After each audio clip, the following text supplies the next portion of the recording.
Septiana menyapa dalam podcast Bincang-Bincang Mobil. Dan kali ini kita akan membahas otomotif roda 4. Hadir bersama kami di sini pakar YIV kami, Bapak Mahendra Gopar. Selamat pagi, Bapak. Selamat pagi. Beliau adalah ekspat industri otomotif dengan pengalaman 27 tahun berkarir di Audi Global, Volkswagen Group Regional, Audi China, dan Lotus Teknologi. Nah, tidak kalah kerennya Bapak Aditya Siregar. Selamat pagi, Bapak. Pagi. Publisher senior media otomotif dengan pengalaman 22 tahun di media cetak, online, dan kini adalah founder Bincang-Bincang Mobil. Nah, last but not least, Bapak Hadi Suprapto. Selamat pagi. Selamat pagi, Bapak. Selaku Pemret Harian Haluan dan juga sekaligus menjabat sebagai Sekjen Jaringan Pemret Promedia. Oke, Bapak Mahendra. Kali ini kita akan mendiskusikan soal potensi mobil listrik di Indonesia. Kira-kira kenapa sih sampai sekarang masih ada ketakutan dari konsumen tanah air? Boleh diceritakan, Bapak? Mungkin itu karena informasinya kurang ya. Jadi ada yang istilahnya itu FUD, Fear, Uncertainty, dan Doubt. Jadi ketakutan, ketidakpahaman, dan keraguan. Jadi sebetulnya media ini juga harusnya juga memberi informasi yang baik untuk konsumen ya. Disinilah bapak-bapak dua inilah yang tugasnya adalah bagaimana menyampaikan informasi-informasi yang benar tentang EV. Misalnya salah satunya bahwa EV itu bagaimana kalau misalnya pas hujan atau banjir gitu. Nggak masalah sih sebetulnya, karena baterai dan motor listriknya itu kan kedap air. Mungkin kemarin waktu banjir di Dubai, ada yang sempat lihat klipnya di YouTube atau di TikTok, Porsche Taycan nyelam ke di dalam air banjir yang lebih dari 1 meter. Itu sebetulnya di sini nggak masalah, jadi nggak bakalan nyetrum misalnya gitu ya. Mungkin satu lagi, bagaimana baterainya. Kalau misalnya baterai diganti itu mahal. Banyak orang yang bilang baterainya mahal kalau misalnya diganti satu baterai pack itu. Tapi sebetulnya baterai itu kan digaransi 8 tahun. Di mana 8 tahun itu bukan berarti setelah 8 tahun baterai itu rusak. Tapi baterai itu digaransi setelah 8 tahun degradasinya hanya maksimal 20%. Jadi artinya sebetulnya nggak ada yang harus ditakutkan sih. Dan juga kenapa dengan antisipasi beberapa pabrikan Cina misalnya, Wuling, mereka berani menggelontorkan garansi seumur hidup untuk baterai dan komponen-komponen EV utamanya. Kalau dari Mas Harit ada yang mau disampaikan? Mungkin saya lebih melihat dari sisi pasar ya kan. Kalau kita lihat dunia ini kan sekarang lagi tren EV-nya lagi sangat tinggi, bahkan sales 2003 itu naik 35% dari 2022. Sementara di Indonesia juga cukup besar, malah di kuartal pertama growth-nya itu 178%. Nah, cuma pasarnya masih kecil ya, kalau misalnya di sekitar 3-4%, itu naik dari 1,7. Nah, cuma yang menjadi pertanyaan saya guys, sebenarnya prospeknya seperti gimana? Karena saya termasuk orang yang cautious di pasar, karena segmen Indonesia itu kan konservatif sekali kan. Even di Indonesia itu buat Matic aja butuh sekian tahun buat memasyarakat. Sekarang pun orang masih hebohnya gerak belakang sampai depan. Memang isu itu udah berapa puluh tahun lalu di dunia global. Nah, EV ini bagaimana sih kira-kira? Apakah prospeknya bagaimana dan menjawab orang Indonesia yang konservatif itu? Memang pasarnya ke situ sih kira-kira. Sebetulnya kalau bisa dilihat dari operational cost-nya, Indonesia itu salah satu negara di dunia yang harga listriknya itu yang salah satu yang terendah di dunia. Jadi artinya kalau misalnya Adit beralih dari ICE ke EV, itu penghematan operational cost-nya dari bensin ke listrik itu bisa sampai 80%. Betul. Jadi disitulah yang bisa dibilang sebagai atraksi dari EV di Indonesia, karena harga listriknya itu sangat murah. Dan sebenarnya kan kalau listrik itu dibanding sama bensin ya, di seluruh pelosok Indonesia pun ada colokan listrik namanya kan. Seapes-apesnya di kelurahan manapun pasti ada colokan listrik. Belum tentu ada bensin, Pertalite atau Pertamax di situ. Jadi artinya sebetulnya EV itu adalah jenis kendaraan yang paling cocok sebetulnya buat di Indonesia yang menurut PLN listriknya masih oversupply, ya, masih surplus. Jangan kenceng-kenceng bilang listrik murah, nanti PLN denger naik. Kira-kira gimana? Saya sepakat dengan Pak Mahen tadi. Bagaimana kita mengedukasi masyarakat. Saya semalam kejebak macet lumayan lama di Antasari, di Layang Antasari, jalan Layang Antasari itu. Set. Saya pikir itu wajar. Ternyata ini macetnya gara-gara ada Ioniq 5 terhenti di situ. Dan saya lihat pengemudinya itu buka kap. Saya nggak paham itu buka kap itu buat apa. Ya, saya sambil ini, itu bukan mesin. Kalaupun mogok juga nggak ada mesinnya kan. Artinya disinilah tugas kita untuk mengedukasi. Ini kalau misalnya ini baru satu ya macet panjang gara-gara saya tidak tahu masalahnya itu apa. Tapi feeling saya mungkin listriknya habis atau apalah, saya nggak tahu persis ya. Tapi kan bagaimana dia sebagai pengendara EV harusnya sudah paham dong ketika macet ketika berhenti atau mogok apa yang harus dilakukan. Nah ini yang PR berat sebenarnya Pak Mahen. Kalau menurut Pak Mahen gimana nih kira-kira? Sebenarnya sih pada dasarnya itu sebetulnya ini adalah political will dari pemerintah kita juga ya. Terlepas dari kita sebagai konsumen, operational cost kita akan lebih murah. Sebetulnya pemerintah Indonesia sendiri itu ada beberapa dasar kenapa kita harus mulai untuk transisi ke EV. Salah satunya karena pemerintah Indonesia itu menandatangani Piagam Paris, climate. Oke. Artinya pengurangan gas Emisi. Kedua, dengan kita beralih dari bensin ke listrik, berarti subsidi kita kan net importer bensin ya. Betul. Jadi artinya semakin banyak bensin yang kita bisa hemat karena kita nggak pakai bensin, itu artinya pemerintah itu devisanya makin bisa banyak yang dihemat.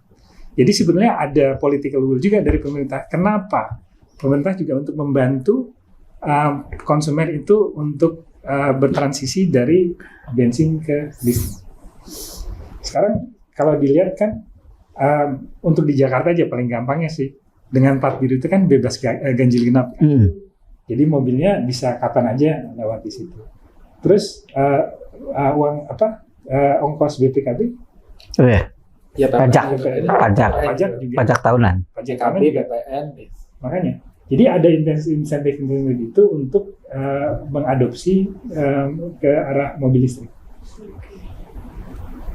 Tapi ya itu, kalau misalnya kita dibilang ini sebenarnya buat lingkungan, kita akan mengurangi polusi, itu biasanya orang ya tapi bagus, tapi mungkin bukan dengan saya bayar lebih mahal ya.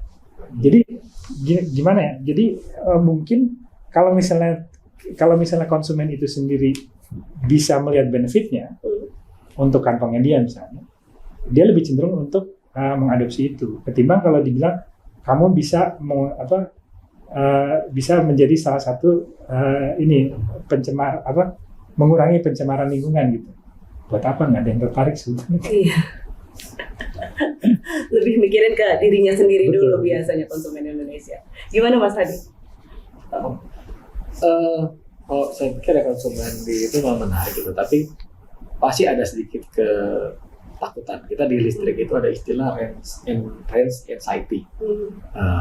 Kita harus merasa seperti ya nih kalau dari sudut pandang yang paling awam gitu. Kita merasa hidup kita jadi diatur mobil. Mau kemana kita harus prepare. Sementara kalau bensin ya udah 5 kilo dari sini juga ada. Kita kalau EV kan udah mungkin bagaimana ya untuk mengedukasi habits yang seperti itu ya ke konsumen. Ketakutan sebagai range anxiety itu, atau HP pun kita sering lupa ngecas malam pagi-pagi, astagfirullah bensin lupa ngecas malam mau pergi, nah yang itu Mungkin ada tips and trick atau what to do-nya ya supaya persifnya itu hilang, ketakutan itu ya. Itu sebenarnya seperti disiplin aja sih.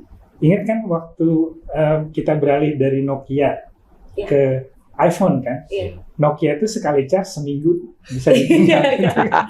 Seminggu ya? Seminggu. Sementara kalau misalnya smartphone seperti iPhone itu tiap malam harus Iya. di-charge.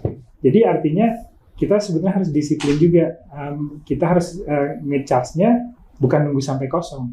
Karena masalahnya itu mobil listrik juga kalau misalnya tunggu sampai kosong itu cukup lama untuk nge-charge-nya sampai penuh. Sedangkan kalau misalnya kita disiplin tiap hari atau tiap 2 hari sekali kita charge, mungkin itu untuk kita sendiri nggak membuang waktu gitu ya. Artinya untuk kita sehari-hari, misalnya 30 km sehari. Sebenarnya mobil listrik itu sekarang rata-rata range-nya udah 400. Artinya itu kan sebenarnya bisa untuk seminggu lebih kan, 10 hari mungkin. Jadi artinya untuk nge-charge 10% itu sebenarnya nggak lama, paling seperempat jam, 20 menit gitu. Di rumah kalau misalnya ada charger kan lebih bagus lagi gitu kan. Malam colok, besok pagi udah penuh lagi. Atau kalau misalnya masih cuma 10%, kita ngopi sebentar aja. Kelar. Jadi sebetulnya itu dari disiplin dan gaya hidup aja sih yang harus sedikit berubah untuk mengakomodasi bahwa mobil itu sebetulnya harus di-charge juga. Tapi nyambung dikit, baterainya gimana ya? Kan kita selalu takutkan kalau HP setengah baterai jadi gendut. Jadi itu apakah itu berlaku nggak di mobil listrik? Makin sering dicas apa gimana? Kondisi baterai apa seperti apa? Sebenarnya makanya kalau misalnya lihat di mobil EV itu rata-rata itu bukan rata-rata hampir semua garansi baterai itu pasti 8 tahun 160.000 km ya. Okay. Itu bukan berarti bahwa 8 tahun setelah 8 tahun itu baterai rusak. Tapi 8 tahun itu berarti baterai itu digaransi degradasinya itu tidak lebih dari 20% dalam 8 tahun. Jadi artinya baterai setelah 8 tahun itu harusnya masih sekitar 80% digaransi. Ngedrop tapi nggak keterlaluan gitu ya. Kayak teman kamu yang pakai Ioniq setelah 30.000 km itu degradasinya hanya 2%. Artinya kalau dilihat dari garansinya 160.000 km, artinya sampai dia mencapai 160.000 km dengan rate yang sama, artinya nggak lebih dari 15-16%. Jadi sebetulnya itulah salah satu kekhawatiran konsumen sekarang, karena mereka dengar baterainya itu mahal kalau harus diganti. Betul. Masa tiap 8 tahun diganti? Enggak kok. Mobil-mobil listrik yang sekarang berkeliaran ada yang usianya udah 10 tahun, 12 tahun, bahkan 15 tahun. Nissan Leaf yang betul. Itu sebetulnya baterainya masih mungkin range-nya berkurang ya karena degradasi. Tapi artinya bukan berarti baterai itu langsung rusak dan harus diganti. Ya, kemarin baca itu ada studi di Amerika itu katanya hanya 2,5% mobil listrik yang pernah ganti baterai. 2,5%. Dan itu untuk mobil yang di bawah 2015 memang lebih tinggi, tapi dari 2015 baterai mungkin beda ya. Itu hanya 1,3% atau 1,9% yang pernah ganti baterai. Jadi memang dari sisi itu sih soal baterai harusnya orang tidak perlu khawatir lagi ya. Makanya juga kalau dilihat beberapa pabrikan Cina di Indonesia ini, mereka berani memberi garansi seumur hidup untuk komponen baterai dan mesin listriknya. Itu bukan karena mereka takut bahwa itu akan rusak, justru mereka yakin terhadap kualitas baterainya. Nggak ada masalah sih kita kasih seumur hidup sekalipun. Gitu. Kalau di luar negeri itu gimana sih perpindahan dari mobil konvensional ke listrik? Masyarakatnya seperti apa? Apakah kayak Indonesia yang kita kan baru lah mobil listrik yang masif kan baru setahun 2 tahun ini, baru setahun ini. Nah kalau di luar negeri seperti apa? Saya pengalaman sendiri 7 tahun di Cina itu memang untuk adopsi EV itu butuh dukungan pemerintah. Jadi artinya kenapa zaman mungkin sebelum sekarang ya. Sekarang kalau dilihat harga mobil listrik itu setara sama harga mobil bensin. Tapi mungkin sekitar 5 tahun yang lalu itu dia masih 10-20% lebih mahal. Di Eropa Betul. justru jauh lebih mahal, mungkin bisa 2 kali lipat gitu. Betul. Tapi sekarang karena harga baterainya itu sekarang udah sangat murah, artinya nggak ada lagi alasan kenapa kita milih dari EV sama bensin karena harga. Nggak ada lagi yang namanya price premium untuk sebuah EV. Nah, balik ke pertanyaan Mas Adi tadi, sebetulnya pemerintah itu bukan hanya di Cina ya. Norway yang sekarang penetrasinya 90-an% ya, udah hampir 100%. Itu berawal dari insentif-insentif pemerintah juga. Misalnya pajak. Mereka dapat PPN, bebas PPN. Juga kalau di Norway itu bisa lewat jalur busway. Di sini orang juga pakai jalur busway. Habis itu mosing. seperti waktu saya di Beijing, saya di Cina itu mungkin dari 7 tahun itu 4 tahun itu saya pakai itu. Jadi di Beijing itu nggak ada ganjil genap, tapi ada restriksi lalu lintas juga. Satu hari itu kita nggak boleh masuk kota berdasarkan nomor akhir plat nomor kita. Misalnya kalau misalnya nomornya 1, itu hari Senin nggak boleh masuk. 2 hari Selasa nggak boleh masuk dan sebagainya. Dengan mobil listrik itu bebas. Jadi bisa genap di sini ya. kayak ganjil genap di sini. Oke. Di sini juga kan dengan plat biru bisa dapat Bebas ganjil genap. Bebas PPN. Itu cuma 1% PPN. Seperti di sini juga ya Pak ya, ganjil genap gitu kan ya, aturan ganjil genap. Dan mungkin yang paling membantu adopsi EV itu adalah infrastruktur charging, public charging. Indonesia itu cukup unik dibanding sama di negara-negara lain karena sebagian besar dari pemilik EV di sini bisa charge di rumah. Oke. Kan sekarang kalau misalnya beli EV udah dapet kan Betul. Jadi artinya karena di sini kebanyakan orang kalau bisa EV artinya itu bukan mobil pertama pastinya kan. Dan kemungkinan dia punya rumah yang bisa dipasang wallbox di situ. Oke. Jadi artinya kalau misalnya di luar negeri yang misalnya banyak apartemen atau misalnya tinggal di rumah yang tanpa halaman, itu kan susah. Charging harus di public charging. Iya. Nah, sementara di sini kalau kita lihat dari PLN terakhir itu baru ada sekitar 1.300 titik charging public di seluruh Indonesia. Di seluruh Indonesia. Jadi artinya orang juga kalau misalnya nggak tinggal di rumah, nggak bisa charge juga segan kan. Nanti gimana mau charge-nya? Iya. Kalau misalnya dia di kantornya ternyata ada, bagus lah. Gitu. Tapi kalau misalnya dia nggak punya nggak ada kemungkinan untuk charge di commute-nya dia, itu kan sulit juga. Pertimbangannya mungkin di situ. Nah, kalau misalnya dilihat di negara yang cukup mature ya, untuk adopsi EV-nya seperti Cina, itu rasio antara jumlah EV dan charging station-nya itu sekitar 1:10. Jadi bayangin di Cina itu sekarang udah sekitar 20 juta EV. Artinya jadi sekitar 2 juta charging. Di Beijing sendiri itu ada 35.000 fast charging station. Itu dulu loh waktu saya masih di Beijing. Which is berapa tahun yang lalu itu Pak? Itu 1,5 tahun yang lalu. Oke. Jadi artinya sebetulnya apalagi waktu saya di Shanghai lebih banyak lagi ketimbang Beijing. Waktu di Shanghai itu network yang paling banyak itu Tesla. Karena waktu itu pakai Tesla Model Y, jadi hampir di radius 5 km pasti ada supercharger-nya Tesla.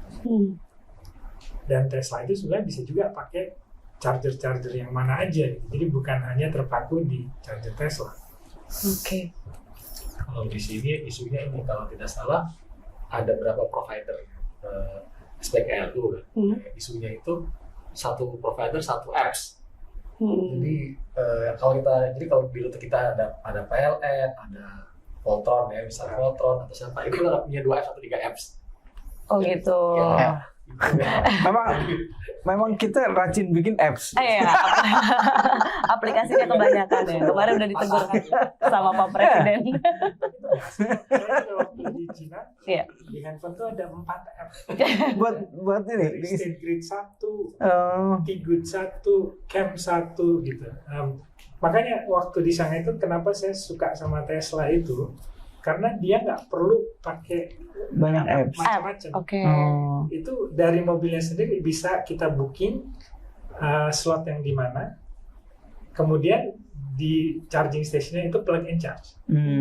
Artinya kita nggak usah untuk paymentnya sendiri itu langsung ke account sendiri, jadi nanti langsung di debit aja. Oke. Sedangkan kalau misalnya kayak gini kan, parkir, colok, scan QR code, bayar dulu, terus baru itu. Mungkin bisa 5 menit sendiri untuk ini kan. Iya. Sementara kalau Tesla 10 detik plug and charge. Tadi Mas Adi juga singgung soal konsumen kita yang untuk berubah itu agak susah. Sama kayak misalnya dulu tadi Matic, manual ke Matic itu kan sebenarnya ya betul. Mobil Matic laris itu kan sebenarnya baru-baru ini.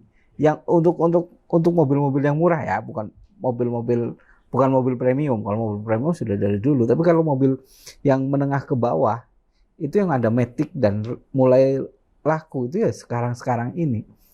Nah, dan banyak skeptis di masyarakat ketika menggunakan mobil listrik, apalagi dengan alasan medan dan lain-lain. Padahal kalau nggak salah Cina juga medannya naik turun ya. Nah, itu sebenarnya skeptis dengan medan yang naik turun dan lain-lain itu beralasan nggak sih untuk tidak berpindah ke EV? Sebetulnya justru mesin listrik itu torsinya jauh lebih besar daripada mesin bensin. Minimal dari 0 itu torsinya langsung ya, instan. Mungkin pernah lihat juga ada berita tentang misalnya Wuling REV yang nggak bisa nanjak. Iya. Sebetulnya itu sempat ngomong-ngomong juga sama orang-orang Wuling, itu salah kaprah dari konsumennya karena Wuling itu by default dia pakai pakai eco-mode. Jadi pakai irit kan. Betul. Sebetulnya kalau misalnya nanjak, ya kalau misalnya pakai irit mode kan susah. Jadi sebaiknya, makanya kayak Mas Adi tadi bilang, kok misalnya mogok gitu, refleksnya mobil listrik buka kap mesin gitu. Sebetulnya kan ada mesin yang di situ frank biasanya kan, frank-franknya gitu. Ya, tapi balik ke hal seperti itu, mungkin karena konsumennya sendiri itu belum tahu kemampuan mobilnya sendiri. Sebetulnya kalau misalnya Wuling REV itu pakai sport mode, itu torsi maksimumnya justru di situ. Lagi-lagi edukasi ya, Pak. Edukasi, betul. Masyarakat kita kurang teredukasi, bener Mas Adi. Malas baca buku manual. Itu udah pasti sih, iya. Saya kalau ada masalah baru googling.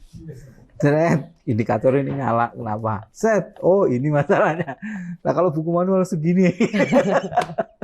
Itulah ada influencer sama YouTubers yang juga membahas mobil betul. listrik. Oh iya. Misalnya sampai pakai satu mobil listrik sampai habis baterainya misalnya kan. Kemudian itu menyusahkan karena lama banget ngurusnya. Itulah salah satu caranya untuk mengatasi skeptisisme kan.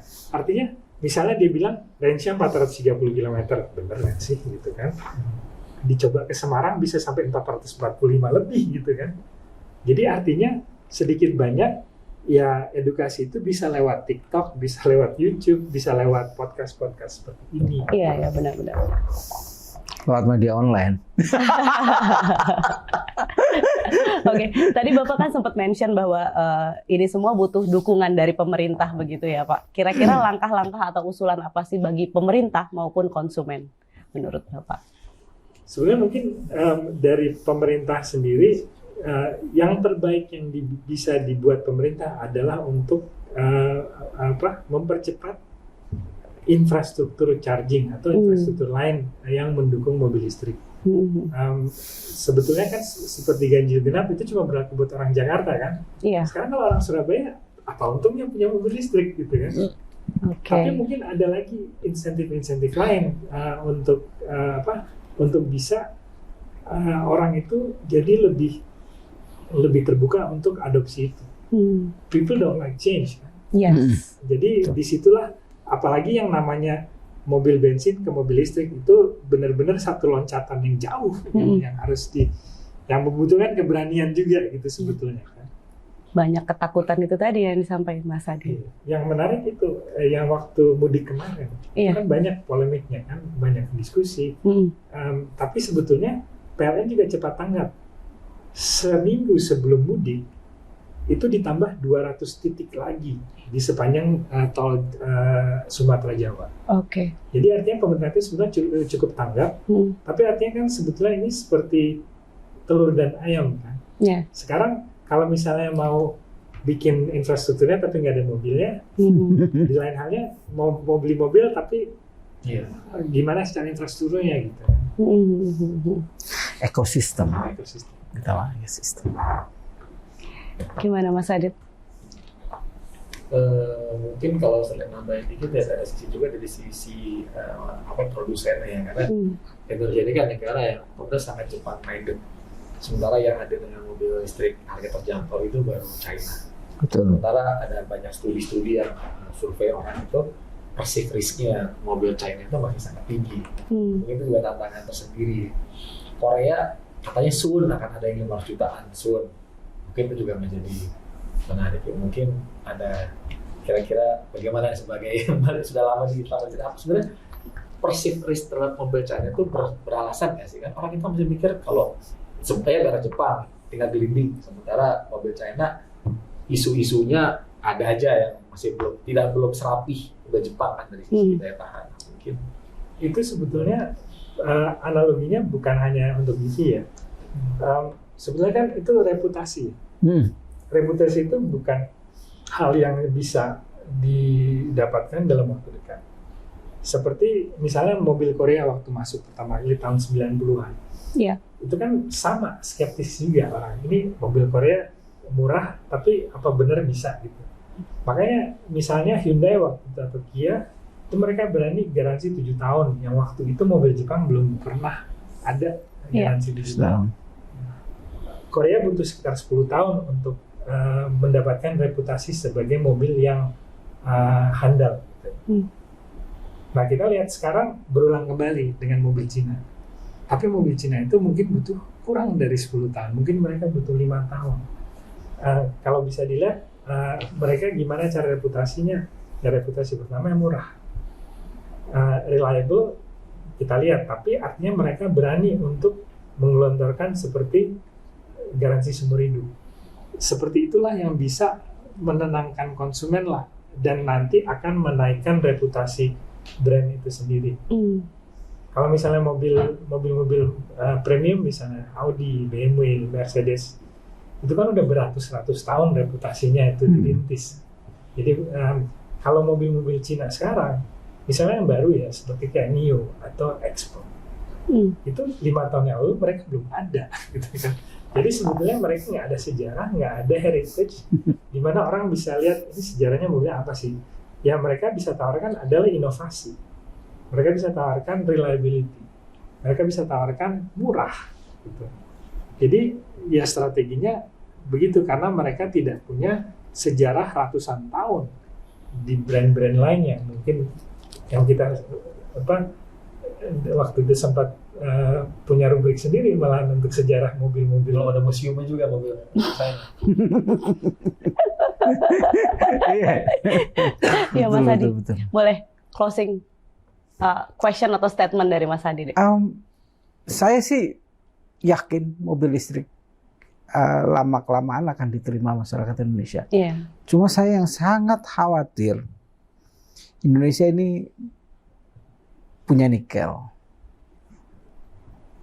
Jangan sampai ini pesta mobil listrik ini kita hanya jadi penonton.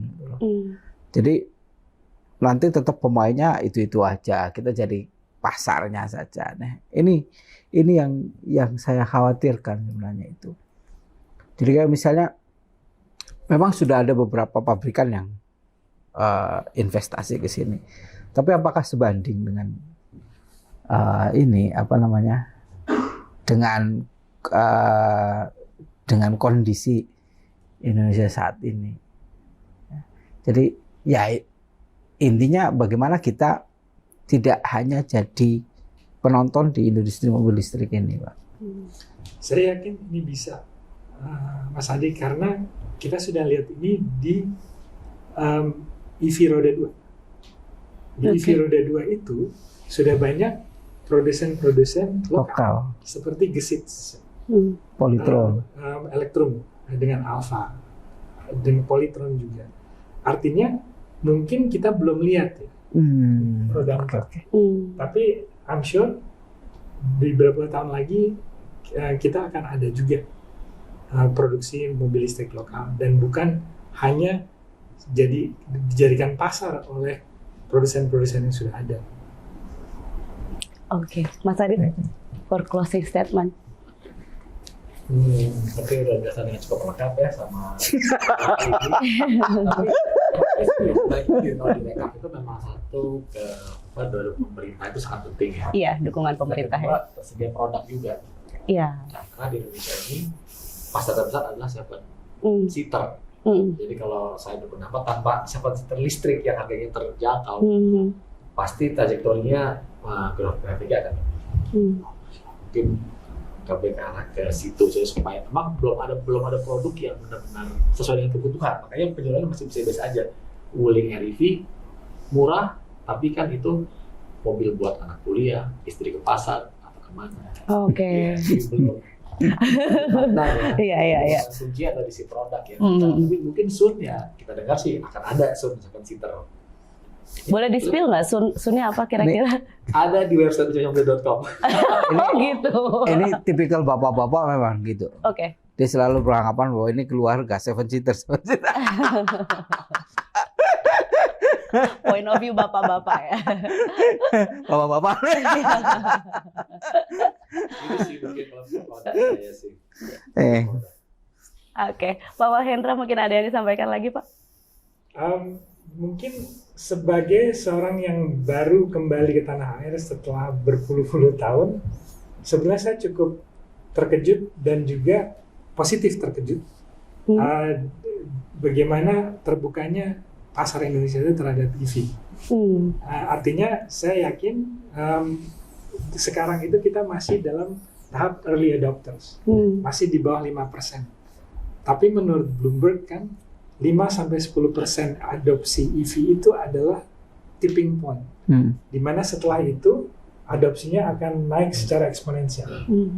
Kita lihat akhir tahun ini kata Menteri SDM akan bisa menjual sekitar 50.000 unit itu adalah 5%. Itu udah masuk ke ambang batas tipping point. Apakah setelah itu trajektorinya akan eksponensial, kita lihat di situ. Oke, menarik diskusi kita hari ini. Ternyata memang potensi mobil listrik tidak halu ya, tapi memang rasional ya Pak ya. Begitu ya Bapak-Bapak ya? Oke, sampai jumpa lagi di next podcast Bincang-Bincang Mobil. Bye dulu Pak.